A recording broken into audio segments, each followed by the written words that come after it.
Bonjour à tous, moi c'est Lola. Et aujourd'hui, il faut qu'on parle de quelque chose de très important, le tri des déchets. Il y a 3 jours, au moment de partir à l'école, mon papa et moi, on a déposé nos emballages dans la poubelle jaune. À ce moment-là, je me suis dit que je ne savais pas ce qu'ils devenaient ensuite. Alors le soir, à la maison, on en a parlé. Et toi, est-ce que tu as déjà parlé de tri à la maison ?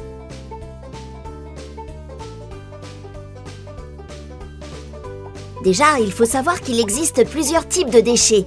Les déchets recyclables et les déchets non recyclables. Ceux qu'on met dans notre poubelle grise, la poubelle de la cuisine, ce sont les déchets qui ne se recyclent pas.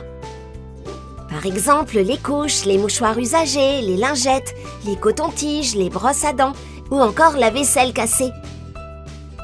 Mais après, une fois dans la poubelle, sais-tu ce que deviennent nos déchets ?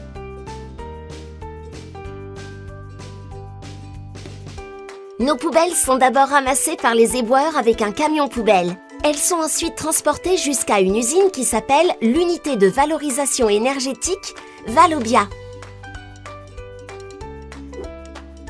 Là-bas, nos poubelles sont brûlées pour produire de l'électricité et de la chaleur. Pour les déchets recyclables, le parcours est différent. Les déchets recyclables, ce sont les papiers ainsi que les emballages en verre, en plastique, en carton et en métal. À ton avis, est-ce qu'on doit tous les jeter au même endroit ?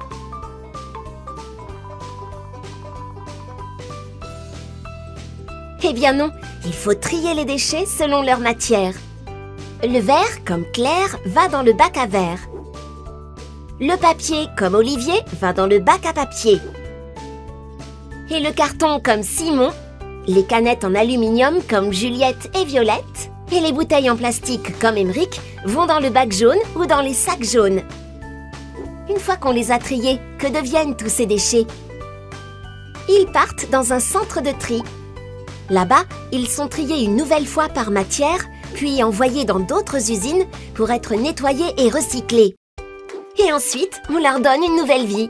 C'est ainsi qu'une bouteille en plastique peut devenir un pull polaire, un bocal en verre une nouvelle bouteille, et un journal peut devenir un cahier. Mais attention, tout ça ne marche que si on trie bien. Par exemple, si on jette des piles, une poêle ou de la vaisselle, ces déchets ne pourront pas être recyclés. C'est ce qu'on appelle un refus de tri. Ces déchets sont à amener à la déchetterie.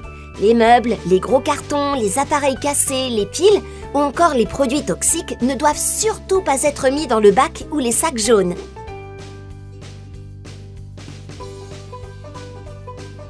Voilà, maintenant tu sais ce que deviennent les déchets et l'importance de bien les trier. Mais le mieux serait quand même de faire moins de déchets, non ?